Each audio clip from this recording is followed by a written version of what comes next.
ఏంటమ్మా ఇది? రాహుల్ అలా మాట్లాడి వెళ్ళిపోతున్నాడేంటి? ఏమో మావయ్య, నేను సరైన మందే ఇచ్చాను. అది అత్తయ్య గారికి చాలా మంచిగా పనిచేస్తుంది కూడా. కానీ రాహుల్ బాబేమో అలా అంటున్నారు.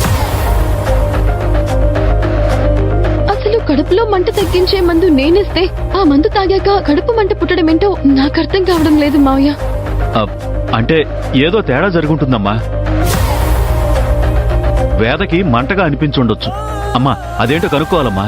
దురదృష్టం కళ్ళ ముందు ఉన్నప్పుడు బంగారపు తీగ తగిలినా కిందే పడతాం మావయ్య. నేను మంచి పని చేసినా నాకు చెడే ఎదురవుతూ ఉంటుంది.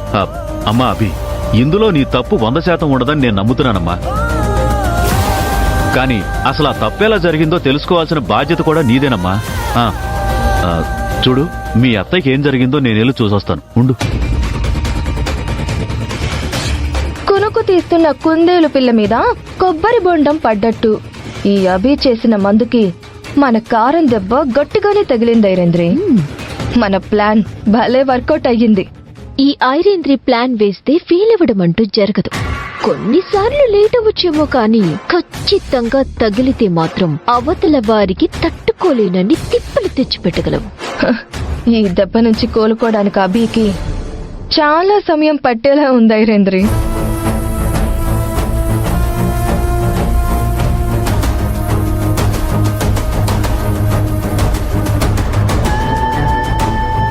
నేనిచ్చిన చూడడం వల్ల అలా జరిగే ప్రసక్తే లేదే. ఎందుకు ఇలా జరిగింది?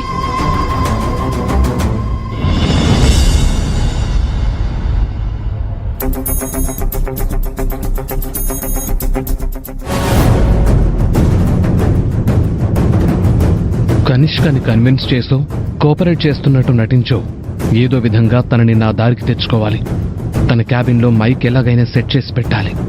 ఇలాంటి మంచి అవకాశాన్ని అస్సలు వదులుకోకూడదు. Kanishka,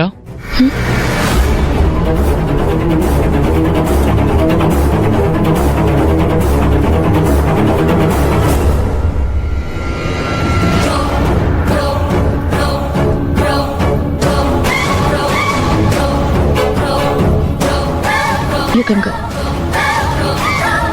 What a surprise! ఏంటి రాజుబాబా ఇలా వచ్చావు? నీతో పనుండొచ్చాను.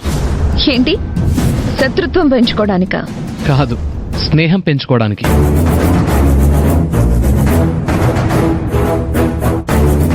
శత్రువునని తెలిసి కూడా స్నేహం కావాలి, సావాసం కావాలని వచ్చావంటే ఏదో పెద్ద ప్లాన్తోనే వచ్చినట్టున్నా. అదేం లేదు కనిష్క. ఎగ్జాక్ట్ గా చెప్పాలంటే నీతో చేతులు కలపడానికే వచ్చాను.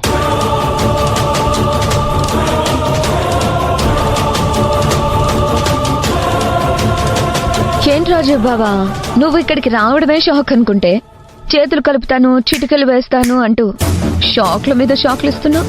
నేను చెప్పింది నిజమే కనిష్క. నీతో చేతులు కలపడానికే వచ్చాను. కారణం ఏంటో? శత్రువు యొక్క శత్రువు మనకు మిత్రుడవుతాడట. అభి నీకు శత్రువే, నాకు శత్రువే. సో నా శత్రువుకి శత్రువైన నువ్వు ఇప్పుడు నా మిత్రురాలివి కదా.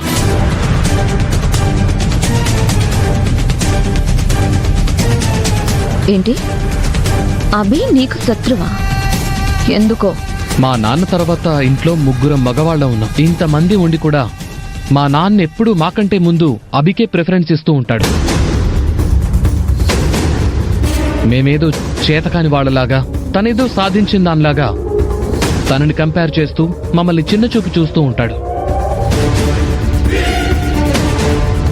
అభి కూడా బయట కనిపించదు కానీ తనే కుటుంబాన్నంతా నడుపుతున్నట్టు, తన వల్లే మేమంతా ఇంట్లో తలదాచుకుంటున్నట్లు లేనిపోని బిల్డప్లన్నీ ఇస్తుంది.